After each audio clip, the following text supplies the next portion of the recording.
welcome back. I wanted to do a real quick edition of my favorite series, by which I mean it's essentially my only series right now.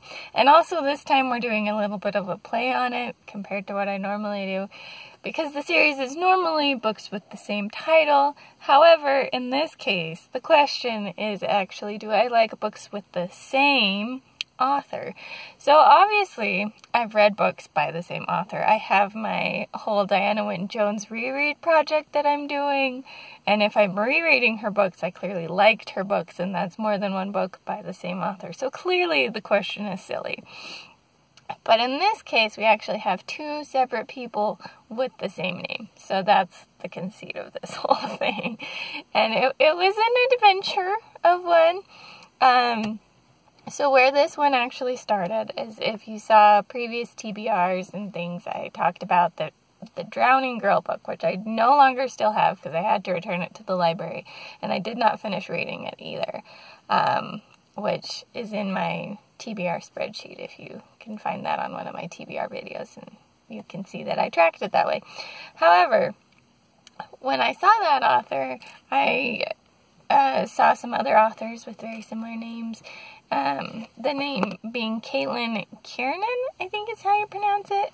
I don't remember what initial the Drowning Girls Caitlin Kieran had. I think it might be the same as the Caitlin Kieran for this one, but I'm not positive. Anyways, so we have Caitlin Kieran, Alabaster Wolves. This is Caitlin R. Kieran. And then we have Pretty Sick, the beauty guide for women with cancer, which is by Caitlin M. Kiernan. This is the one I found first when I looked at the Drowning Girl and was searching by author. I don't remember why, but I saw it there. So this is the one I had first, and I picked it up for the challenge of, hey look, they're like the same author. But then also, as a writer myself, this is actually a fairly good research book. So I hoped that the topic would have that effect for me, and it did. And then I also saw this one at that time, and I picked this one up. And this one is a graphic novel. It's apparently based on one of Caitlin Kiernan's characters from her novels. And then this is either a graphic novel version or like a graphic novel short story of that character. It was unclear to me. But yeah, so that's the two things that we're going to be talking about. They're wildly different. But here we are. Let's answer my question. The overall answer for this is I did overall enjoy both of these. But I don't know that I would have picked them up if it wasn't for the context of why I wanted to do this video the way I did in the first place. But let's just kind of hop into it. So first we have Pretty Sick, which, as I said, I was hoping would also be partially like research and stuff, and I felt like it did a pretty good job of that. It definitely wasn't intended as like a research book, because it is like, hey, you are a person experiencing cancer. Here are some beauty tricks so that you can feel more like yourself while you're experiencing cancer.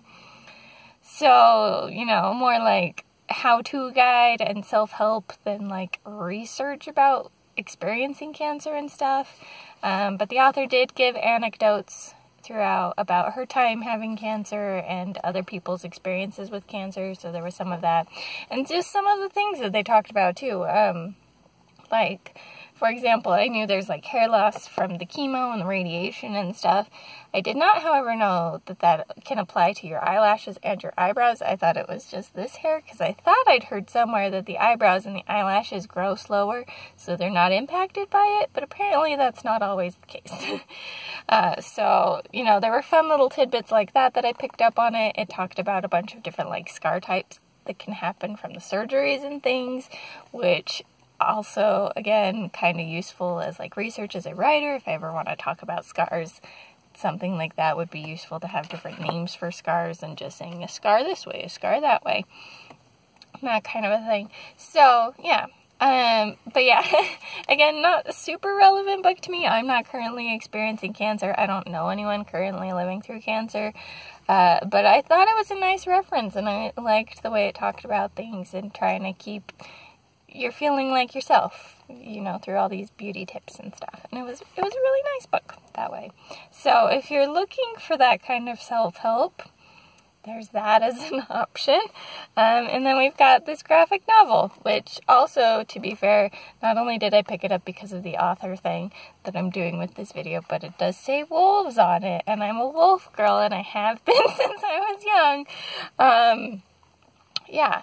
This one, I will say, as I've already kind of mentioned, since it is a character that's either, at least from other stories, or like a graphic novel version of one of the other stories, I had a little trouble getting into the story and knowing what was going on.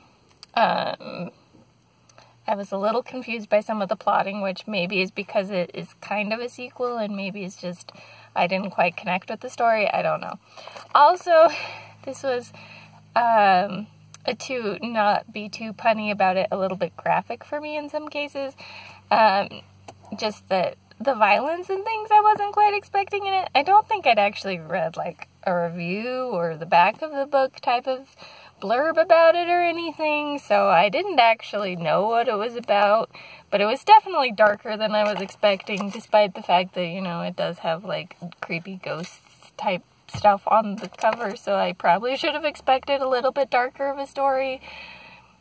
But I'm me, and my expectations of things are often a little off. But yeah, overall I did like the story.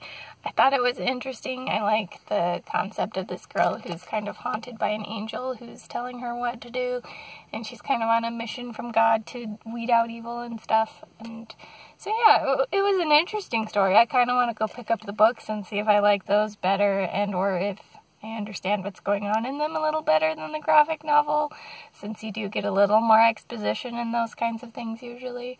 But yeah, if you're looking for kind of a darker graphic novel, this might be a good choice too.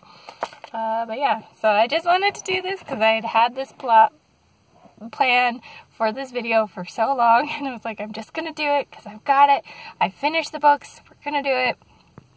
So it's a little bit of a sillier one than my usual with the books with the same title type idea, but hopefully you enjoyed it, and if you have recommendations for other experiments that are in the vein of books with the same title, like this one was playing off of the authors instead, that you want to share, feel free to share down below, or if you have book suggestions even of books with the same title you think I might have fun with, feel free to share that down below. But I think that's all I got for now. This is the Umlaut Harper signing out.